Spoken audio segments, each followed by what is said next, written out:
The Broncos' playoff chances dropped significantly after their loss to the Chargers. This is your Denver Sports Daily for September 24th. The biggest stories, the latest news.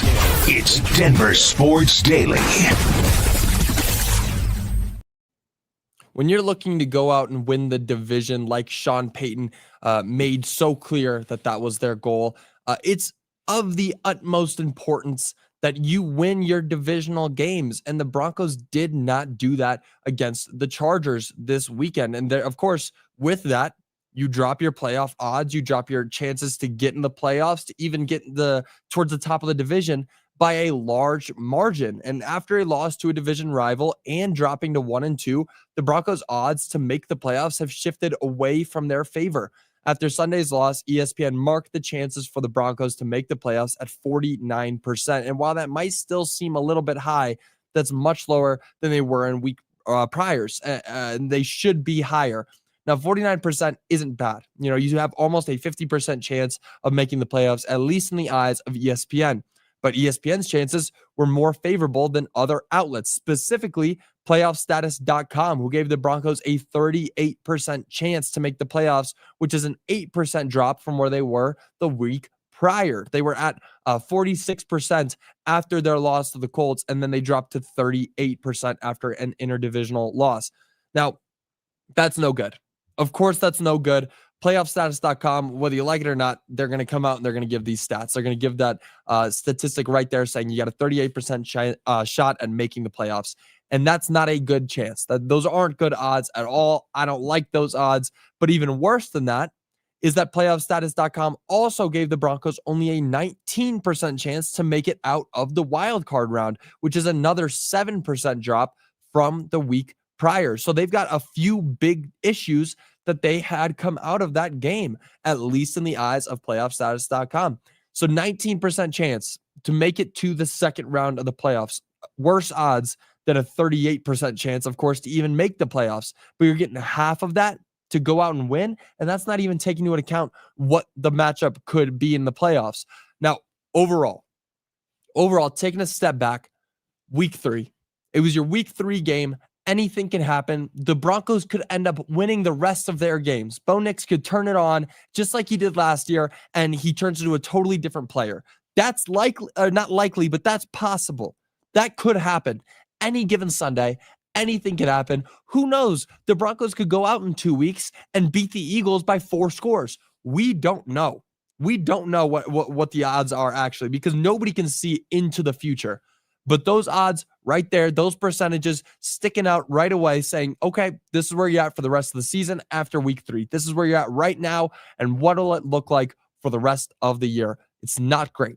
Those odds are not great, but anything can happen. Now, that being taken into account, the Broncos have a tough uphill climb from here on out. But luckily, very luckily, if they can, they should be able to get an easy win against the Bengals this week. I mean, they were blown out by 38 against the Vikings, who had Carson Wentz starting.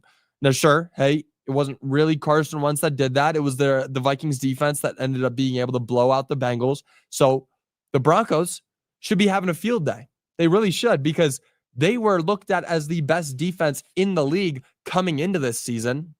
And now they have a chance to go out there and dominate against a team that doesn't have Joe Burrow. It's going to come down a lot to Riley Moss, though. Is he going to be able to turn up and play the way that we saw him play last year? But if we remember from last year, he was getting torched by T. Higgins. Now, sure, he was coming off of an injury, but he was still getting torched by T. Higgins. So Jamar and T. Higgins going up against PS2 and Riley Moss, are they going to be able to shut those guys down and force this quarterback into a tough position? Whether it's Jake Browning or I believe Trevor Siemian over there, one of those guys is going to have a tough game against the Broncos this week. But after that, though, after this game, the Broncos have their first real, no, not first real, because they did face the Chargers, and the Chargers are a real threat. But the realest threat, the best team in the league, arguably, the Philadelphia Eagles. The Broncos are going to Philly to play the Eagles. That is going to be by far their toughest matchup of the year. There's nobody else down the line. It's there. You're at the peak of the mountain. That's as hard as it's going to get. And then everything else after that will be easier than the Eagles. But nonetheless, you got to go out and you got to try to get a win against the Eagles. You cannot lose by one score to the Eagles. If they're in a position where they are leading in the fourth quarter and they still end up losing on a one score or a field goal to finish it, I will be in shambles. I will be so upset because that is a game that if you are in an opportunity to win, you have to do everything in your power to win against them. This is not a team like the Indianapolis Colts where they get lucky off a weird call at the end of the game and they get to redo the kick. This is the Philadelphia Eagles, the reigning champions.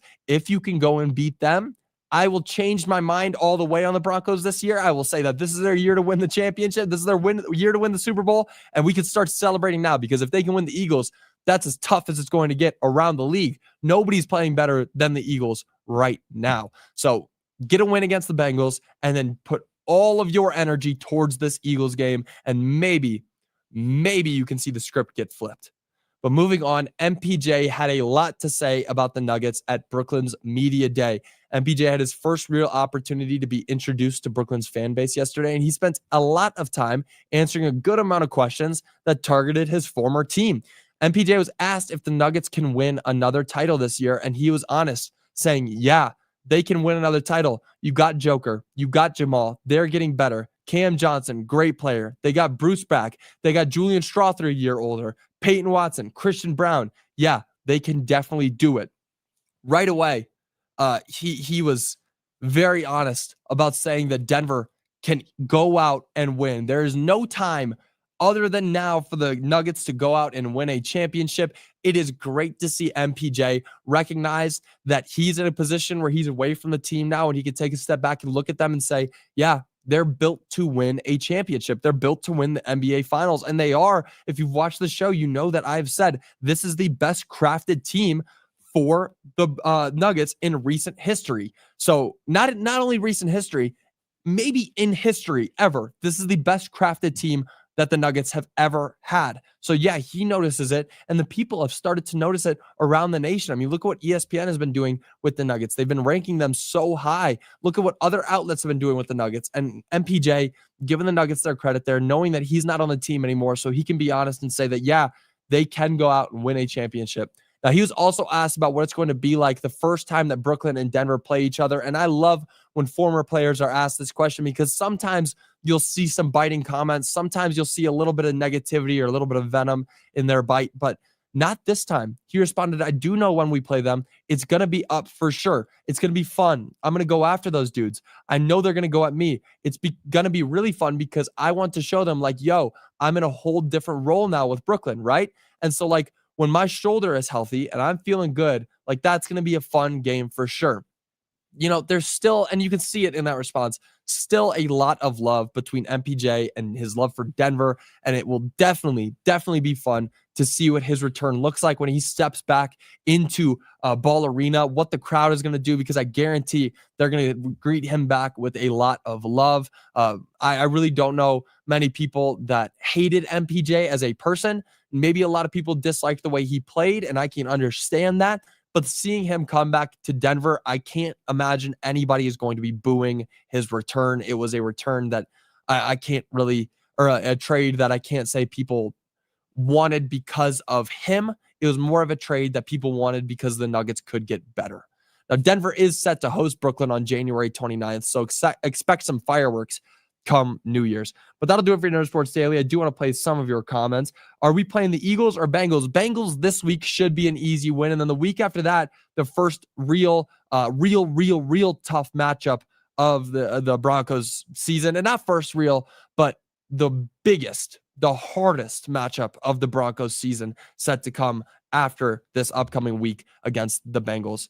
Good morning, Joey. Good morning, Roy. Always good to see you. Moss isn't playing all that bad. The stats say so. Yeah, the stats say he's not playing all that bad. He had a fine week 1. Week 2 wasn't as bad as some people were giving him. But week 3, there seemed to be a lot of missed opportunities, if that's the maybe that's the right way to say it for Riley Moss. It didn't seem like he was playing his best football. And it really seems like after that injury he sustained last year, he's been kind of sunken. You know, we saw him rising up, and then he had that injury, and then he come out against the Bengals, and he only was at here, and it's been right here ever since. He hasn't been able to get over that hump that he was of where he was at last year before the injury. He was great before the injury, and the injury happened, and it's almost like he's plateaued at a not a subpar, but a mediocre cornerback. And this was a guy that a lot of people had a lot of faith in, and the stats say he's doing all right, but when it actually comes time to, you know, get your hands dirty, it doesn't seem like he's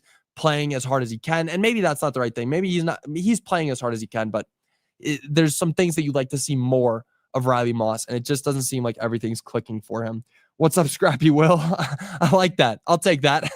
All right, that'll do it for your Denver Sports Daily. I will see you guys all tomorrow, of course, previewing this Broncos matchup this weekend against the Bengals. I really expect the Broncos to win by at least 14. If they win by one score, I won't be happy, really, honestly, with the way that the Bengals played last week. I will not be happy. And if they end up losing this game, I'm pulling the fire alarm and I'm running out of the building because that'll be insane.